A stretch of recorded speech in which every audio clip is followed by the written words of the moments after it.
"Ma'am, you sure that thing's not a super soaker?" he asked, his voice loud enough for his two buddies to hear and snicker. "Didn't know they made them in safety orange." Amber didn't look up. Her focus was on the rifle, its custom-built chassis a vibrant, almost defiant orange against the drab olive-green world of the shooting range. Her long blonde hair was pulled back in a tight, functional ponytail, and the royal blue of her top seemed to make her a beacon of color in a sea of tactical tans and blacks. She continued her setup with a deliberate, unhurried economy of motion that spoke of deep familiarity. She placed the rifle on its bipod, the metal legs clicking into place with a sound as sharp and clean as a breaking icicle. Her movements were a silent rebuke to the chaotic energy of the men next to her. She heard the slide of a bolt carrier group slam home in the lane beside her. The first young Marine's friends were now fully engaged, their attention drawn from their own black, heavily accessorized M4-style carbines to the curiosity at Lane 7. "Seriously, though," another one said, his voice a low drawl, "did your husband buy that for you? It's cute." Amber's hands never paused. She seated a magazine into the rifle's receiver. The click was firm, authoritative. She still hadn't made eye contact, her world contained within the few square feet of her shooting mat. Her silence seemed to bother them more than any angry retort could. It was a language they didn't speak. In their world, challenges were met with louder challenges, bravado with more bravado. Silence was a void, and they felt an urgent need to fill it. The first Marine, the smirking one, took a step closer. He was a corporal, judging by the chevrons inked on his arm, a leader of a very small, very loud fire team. "Hey, I'm just saying, this is a 100-yard range. You need help zeroing that thing. It can be tricky. Lots of math." He winked at his friends, who rewarded him with throaty chuckles. Amber finally looked up. Her eyes were a cool, steady gray, and they met the corporal's for a brief, unblinking moment. She offered no smile, no frown. Her expression was neutral, observant. It was the look of a predator conserving energy, and it was utterly lost on him. "I think I can manage," she said. Her voice was calm, even, devoid of the irritation they were so clearly trying to provoke. She turned her attention back to her equipment, pulling a small, weather-beaten notebook and a Kestrel wind meter from her range bag. She began taking readings, her fingers dancing over the device's buttons. The young Marines exchanged confused glances. This was a level of preparation they didn't understand for a simple 100-yard paper target. They were here to make loud noises and put holes in a silhouette, a ritual of camaraderie and gunpowder. Her meticulous process felt like an accusation against their own casual approach. "Look at that," the third Marine whispered, just loud enough to carry. "She's got a whole science project going on. Sweetheart, you just point and shoot. It's not that complicated." The condescension was a steady drumbeat, a rhythm of disrespect. They talked around her and over her as if she were a piece of furniture, a novelty item brought to the range for their amusement. They dissected her stance as she settled onto the mat, critiqued her grip on the pistol grip, and offered unsolicited advice on her cheek weld. Each piece of help was wrapped in a layer of patronizing language, "ma'am," "sweetheart," "miss," that turned respect into a weapon. Amber lay prone, her body a study in stillness. She was an extension of the rifle, her breathing slow and controlled, her heartbeat a steady, metronomic rhythm in her ears. The world narrowed to the reticle in her scope and the distant paper target fluttering in the afternoon breeze. The noise from the next lane was just another variable like wind or humidity to be noted and compensated for. She adjusted the parallax on her scope, the image of the target snapping into crystalline focus. The corporal, unable to stand being ignored any longer, stepped directly behind her lane, his shadow falling over her. "You know, that's a pretty expensive scope for a toy rifle," he said. He then did something that crossed an unspoken line. He reached down and tapped the rifle's bright orange stock with the toe of his boot. "Custom paint job." The touch was light, almost casual, but it was enough. The tap on the orange stock sent a jolt through her, not of anger but of memory. The range dissolved. The scent of burnt powder and cut grass was replaced by the fine talcum powder dust of Afghanistan, a smell that clung to everything. Your skin, your clothes, the inside of your throat. She was no longer a woman in a blue shirt, but a sergeant in desert camouflage, sweat stinging her eyes under the oppressive weight of her helmet and body armor. She was at a makeshift range on a forward operating base, the sun a merciless hammer in the sky. Beside her was Gunnery Sergeant Marcus Thorne, a man whose face was a roadmap of 2 decades in the Marine Corps. He was cleaning his rifle, a custom-built M40A5 that had become a legend in their battalion. Its stock was a garish, chipped-up orange. "Why orange, Gunny?" she had asked him then, a young sergeant in awe of the quiet professional. He had squinted at the distant mountains, a ghost of a smile playing on his lips. Because out here, everything is some shade of brown, Perry. The dirt, the uniforms. When you get to a certain level, you earn the right to not blend in. You become the landmark they all talk about. Color doesn't matter. Only the cold math of the shot. The memory was gone as quickly as it came, a flash echo in the present. But the feeling remained, a cold, hard certainty. The orange wasn't a fashion statement. It was a legacy. At the far end of the firing line, an older man in a red range safety officer vest had been watching the entire exchange. His name was Dave, a retired master sergeant who had seen more than his share of range day peacocks. He'd let it play out, trusting the woman to handle herself. Most civilians either got flustered or complained. This one did neither. She was a block of ice. But the boot tap crossed a line for him too. It was a profound disrespect for another shooter's weapon. He started to walk over, ready to lay down the law, when he paused. He looked at the woman's unyielding posture, the perfect alignment of her spine and the rifle. He saw the way her non-dominant hand was curled into a fist under the stock, a classic precision shooter's technique. He saw the rifle itself, and it wasn't the brand or even the color that caught his eye, but the action, a custom job he recognized from the competition circuits. That was a 1,000-yard gun, a surgeon's scalpel. Then his eyes fell on the name she'd signed onto the range waiver, clipped to the board at the front desk. A. Perry. Perry. The name snagged on something in his memory, a story he'd heard years ago from a buddy who was an instructor at the Marksmanship training unit at Quantico, a legendary shooter from Paris Island, a woman who broke every record on the books. They called her the Ghost because the only evidence she was ever there was the single ragged hole in the center of the bullseye. Dave's demeanor shifted from mild annoyance to urgent purpose. He pulled out his phone, his thumb moving quickly over the screen. He found the number he was looking for and hit dial, turning his back to the firing line for a semblance of privacy. The phone on the other end was answered on the second ring. Master Guns Schmidt. "Gunny, it's Dave down at the civilian range off the 5, Dave said, his voice low and quick. "You're not gonna believe who's here." "I'm busy, Dave. What is it?" "It's Perry," Dave said. There was a moment of silence on the other end. "Perry? What, like Sergeant Perry from Weapons Company?" "No, Gunny," Dave said, a grim tone entering his voice. "The one from Paris Island. The Ghost. Amber Perry." The silence that followed was heavier, charged with significance. "Are you sure? Long blonde hair, custom stick painted bright orange. She's in lane 7, and a fire team of brand new corporals are making her life hell. They're about 2 seconds away from getting their teeth kicked in, and they don't even know it." Dave could hear a chair scrape back violently on the other end of the line. "Where did you say you were?" Master Gunnery Sergeant Schmidt's voice was now hard as iron. Dave repeated the range's address. "Stay there.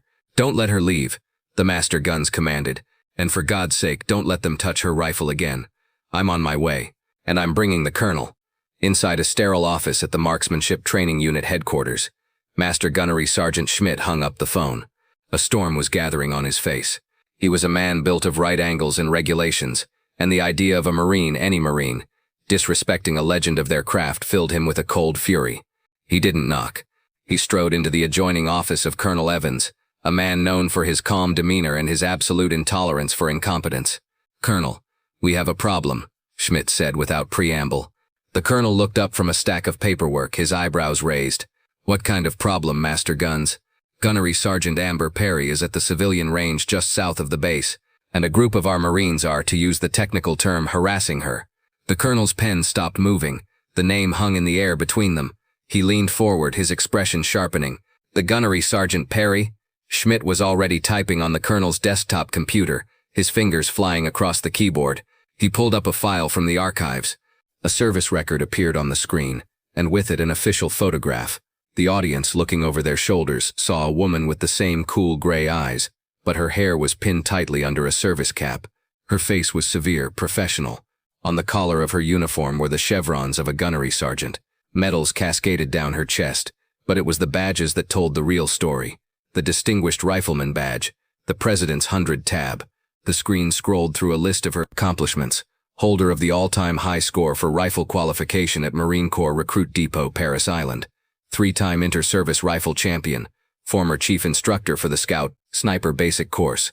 "That one, sir," Schmidt confirmed, his voice tight. "They're mocking her rifle, calling it a toy." Colonel Evans stood up, his chair scraping against the floor. His calm demeanor had vanished, replaced by a chilling intensity. "She's a civilian now, but she is and always will be one of ours. Get the cars, now." Back at the range, the air was thick with unresolved tension. Amber had completed her preparations and was about to take her first shot. The world had gone silent and narrow, focused through her scope. The corporal, emboldened by his audience and her continued silence, saw this as his last chance to assert his dominance. He stepped forward, planting himself directly in her field of view, breaking the sacred line between shooter and target. "Look, ma'am," he said, his voice laced with false concern. "I'm honestly worried about your safety, and the safety of everyone else here. You clearly don't know what you're doing. I don't think you're qualified to handle a high-caliber rifle like this." He crossed his arms, puffing out his chest. It was his final disastrous overreach. "I'm going to have to ask the RSO to have you removed from the line until you can prove you've taken a basic safety course. We can't have people out here being a danger to themselves." He was no longer just mocking her. He was publicly accusing her of incompetence and fraud, attempting to have her shamed and ejected. He was trying to revoke the one thing she had spent her entire life perfecting, her authority behind a rifle. Just as the RSO, Dave, began to stride forward, his face a thundercloud, a new sound cut through the intermittent crack of gunfire. It was the crunch of tires on the gravel parking lot, fast and aggressive. One vehicle, then two, then three, black SUVs with government plates. They parked in a neat, menacing row. The doors opened in unison. Out stepped Colonel Evans, his Desert Marpat uniform immaculate, the eagle on his collar gleaming. Beside him was Master Gunnery Sergeant Schmidt, his jaw set like granite. Following them were two more figures who commanded instant respect, a female captain, sharp and intelligent, and a base sergeant major, a woman whose mere presence seemed to suck the air out of the immediate vicinity. The range fell silent. One by one the shooters stopped what they were doing, their curiosity piqued by the sudden high-level military presence at their quiet civilian club. The three young Marines froze, their bravado evaporating like mist in the sun. They watched as the four figures strode onto the range with a purpose that was both terrifying and absolute. The colonel and his team didn't scan the crowd. They didn't pause. They walked with ramrod-straight posture directly toward Lane 7, their boots crunching on stray shell casings. The loudmouth corporal looked like he had seen a ghost. His jaw was slack, his face pale. He was trapped between the unmoving woman on the mat and the approaching storm of brass. Colonel Evans stopped a few feet from Amber's position.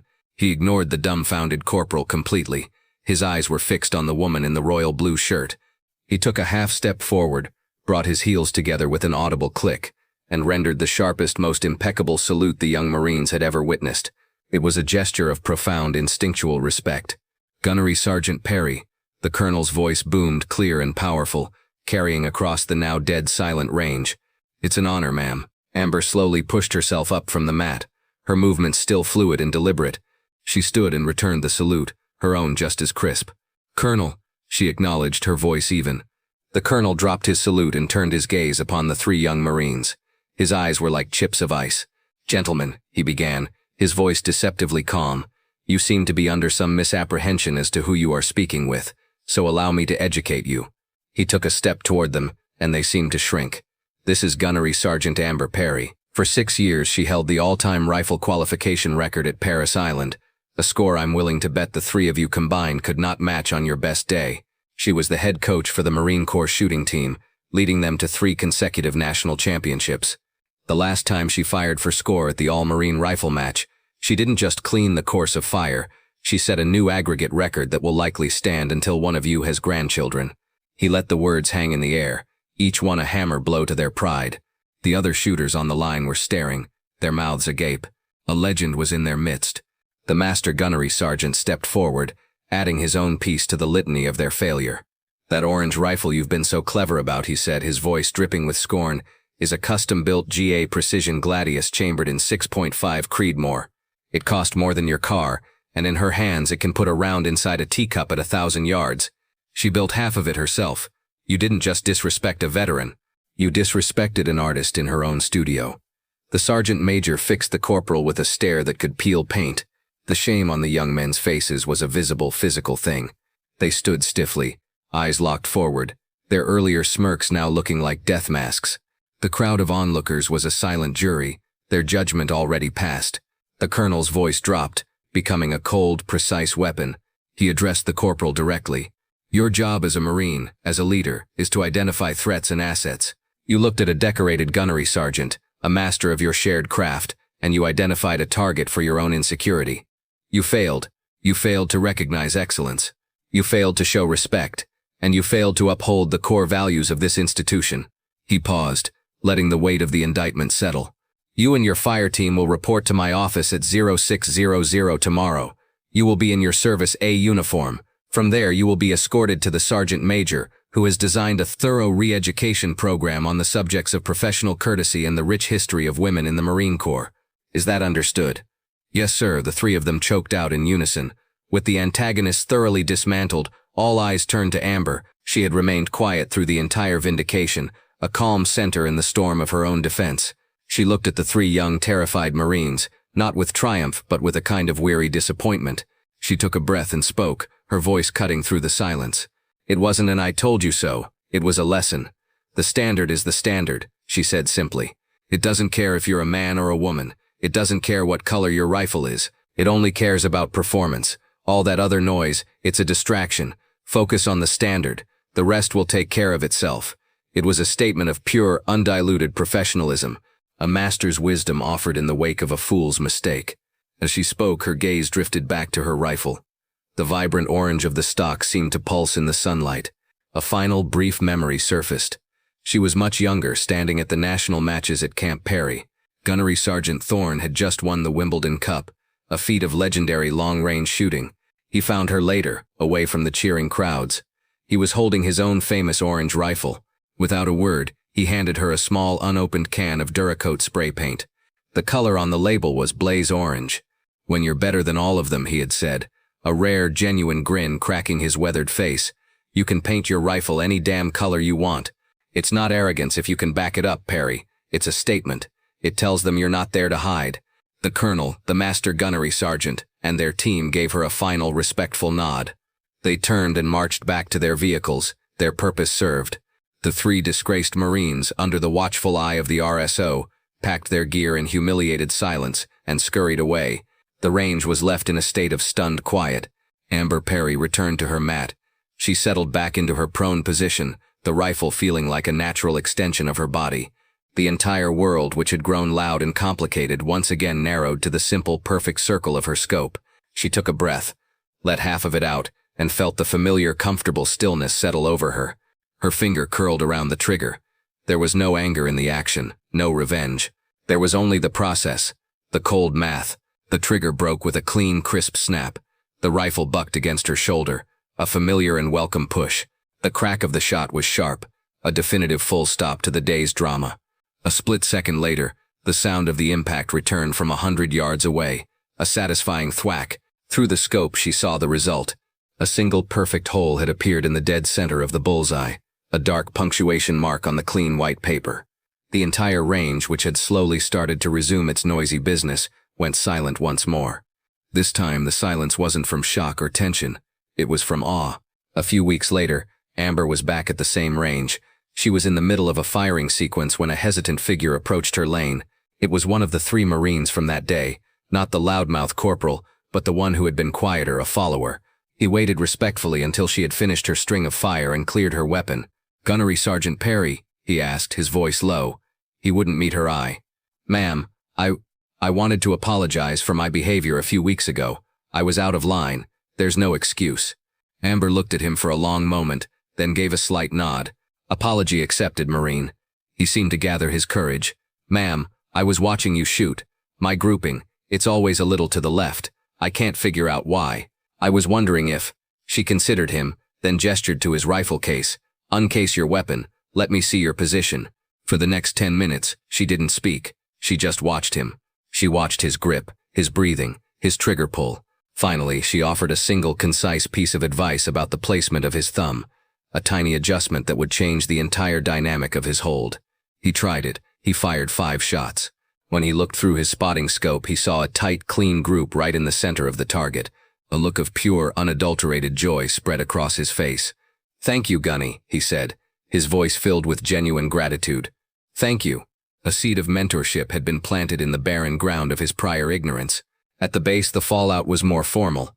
The sergeant major who had been part of the cavalry personally developed and implemented a new mandatory training block for all junior NCOs, focused on the history of decorated female service members and the dangers of unconscious bias. The story of the orange rifle became a quiet legend, a cautionary tale told in squad bays and armories. It was a story about how respect is earned not by the volume of your voice but by the precision of your shot. If you were inspired by this story of quiet professionalism and undeniable skill, please like and share this video. Subscribe to She Chose Valor to honor our women veterans and hear more stories of their strength and resilience. I just want to take a moment to say a huge thank you to each and every one of you. Folded hands, your love, support, likes, comments, and subscriptions mean the world to me. Without you, this journey wouldn't be possible.